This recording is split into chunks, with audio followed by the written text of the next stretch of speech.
Hey there, I'm Shikanoyami, known pretty much for SAO related content and only SAO related content. Anyway, real quick, I want to talk about a special enemy in the game called HNMs. HNMs were the developer's intention for endgame content when the game first came out, and while HNMs in the DLC have significantly higher stats, these vanilla HNMs are still far stronger than anything the main game story requires of the player. So, many players who merely played through the story without learning the game's finer mechanics may be faced with adversity when fighting them. The truth is that while they might look intimidating and have significantly higher stats than any NM in the game, sporting higher attack, higher defense, more HP per HP bar, and 4 HP bars instead of 2, they're ultimately very simple and not that different from them. For this we'll be looking at the Treant type HNMs. Now since there's more than one type and each seem to behave differently, I'll be focusing on the lanky blue class treants, namely Spectral Treant and Howling Wood Wraith. Now, I might use some clips of Howling Wood Wraith for this video example, but I just got done recording all the clips that I would need with Spectral Treant, so I'll probably just be using those, since not only do the two look exactly the same, but they have the same attacks and the exact same AI. The only actual difference is that Howling Wood Wraith is a higher level and has higher stats all around the board, but otherwise the two are completely identical. Speaking of which, in terms of AI, these HNM behave almost identical to the smaller treants in the area. The groundwood enemies that spawn where Spectral Treant spawns are a good example. If you wanted some prior practice for fighting the HNMs, you could just observe groundwood for a good demonstration of most of their attacks. Now when you start the fight, the HNMs have access to 5 attacks, and will gain more as the fight progresses. Upon aggroing to you, it will usually start off by using Spinning Reaper, which is a slow AoE sweep of its arm. This move can be very damaging and will knock the player down if it hits, but there's many ways of dealing with it. One is that it can be parried. But under most circumstances, I'd advise against this. Although parrying causes stun, and stunned enemies do take slightly more damage than normal, this isn't the optimal response when trying to deal efficient damage.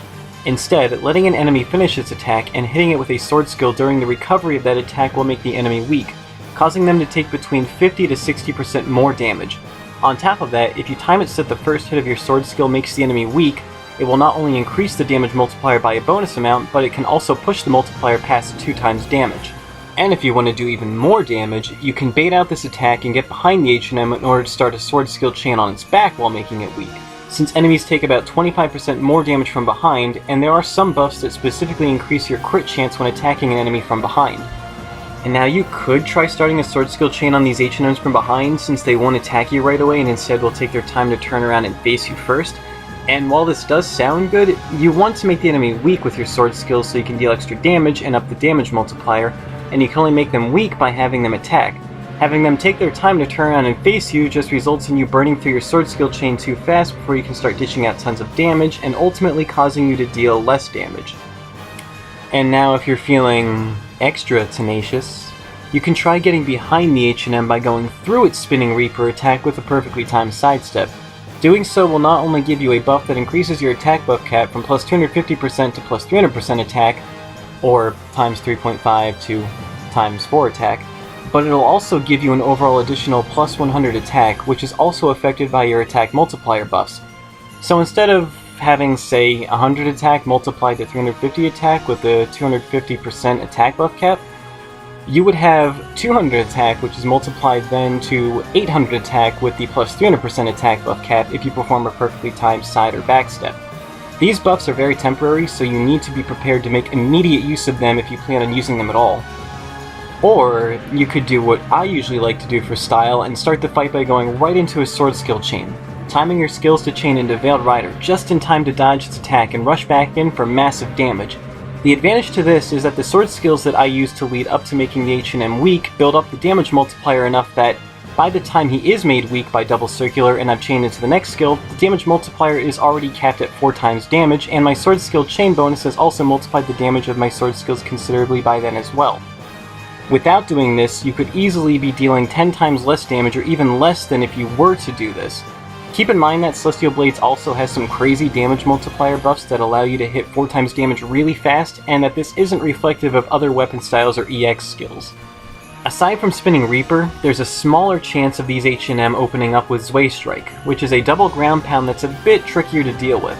It can't be parried normally, but if you have the skill Banishment or Perfect Parry, you can parry it with that just fine. Again, it's not really worth it.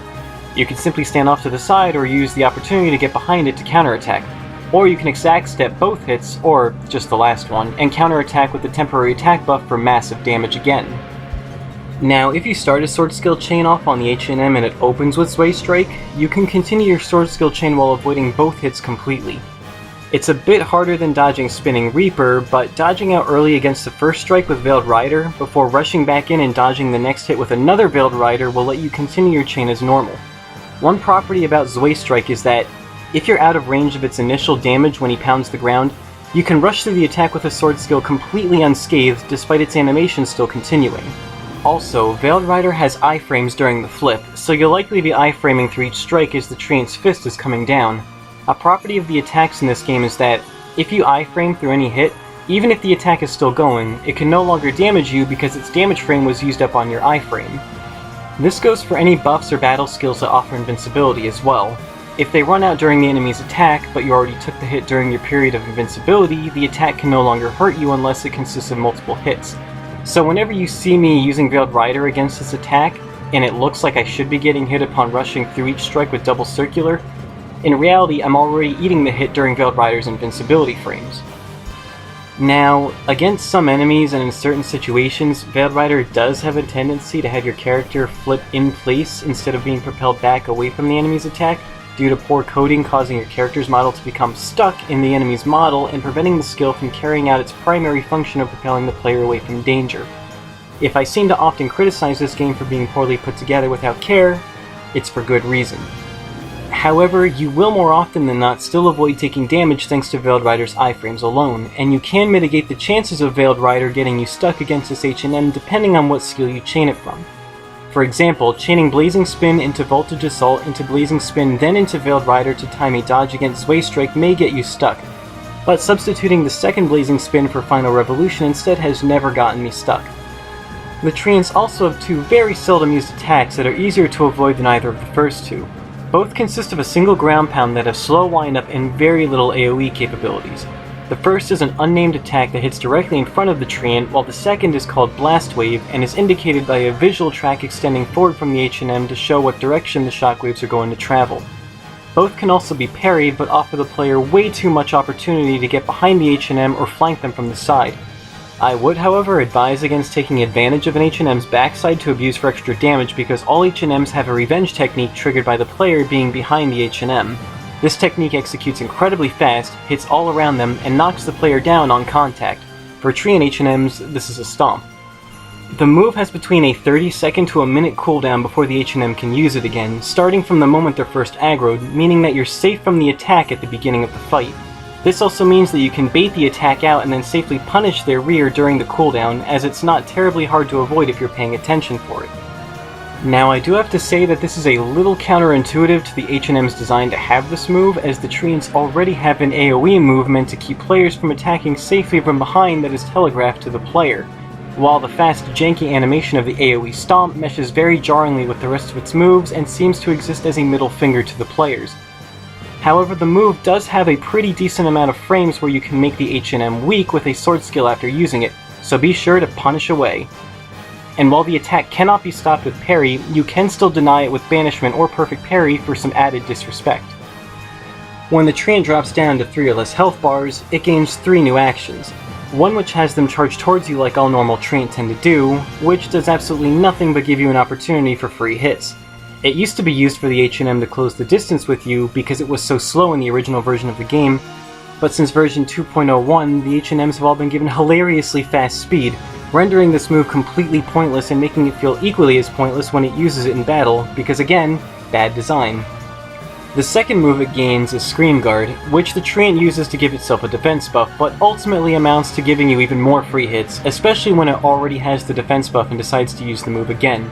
If you limit your damage output correctly, you can manipulate the Treant into using its Spinning Reaper twice in a row during your sword skill chain by not doing enough damage to where it'll start using Scream Guard, dodging its Spinning Reaper twice with Veiled Rider to build up the damage of the sword skill chain multiplier, and finish the rest of your chain uninterrupted while the Treant is busy using Scream Guard to buff its useless defense. The final move in its arsenal is Tri-Stream, which creates 3 tornadoes in front and at both sides of the Treant. This move cannot be parried in any way whatsoever, but is relatively easy to dodge anyway. You can exact step it by using the treant's swinging arm as the tell to time your quick step, or you can simply move out of range. You can even stand in between two tornadoes with no trouble, or violate the treant's personal space and force it to issue a restraining order while you hug it to avoid the damage. It also gives you a decent amount of time to get behind it during this move and safely punish it for massive damage while giving you plenty of time to get away to avoid the stomp. That pretty much concludes the entirety of the fight that you'll have with this HNM. Knowing when to strike and where to strike is the key. And overall, for any HNM, you'll want to have as many attack buffs, crit buffs, max SP buffs, SP regen buffs, and sword skill chain plus buffs active until you're more comfortable with limiting yourself against them. And at the end of your hard-fought battle, you'll be rewarded with a gold chest containing a green tier HNM weapon, which is just below legendary tier and largely on par with them in stats.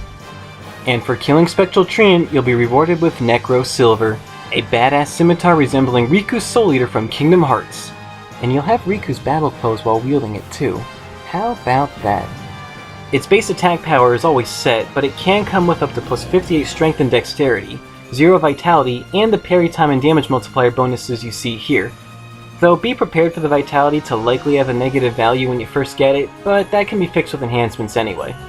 For killing Howling Woodwraith, your prize is a green tier shield called Sieg Leviathan, with a dragon face as its crest and a base defense of plus 33, a flat attack of plus 154 on top of a potential 0 strength, 0 dex, and plus 58 vitality with the parry time and defense bonuses you see here. Be noted that the third bonus you see on any HNM weapon is added via enhancements. Well, that wraps it up for these types of treants, since there are visually different treants with noticeably different AI as well. For these lanky treants, there may be more of them with different prizes, but now hopefully you know how they work and how to combat them, because once you've learned to fight one, you've learned them all.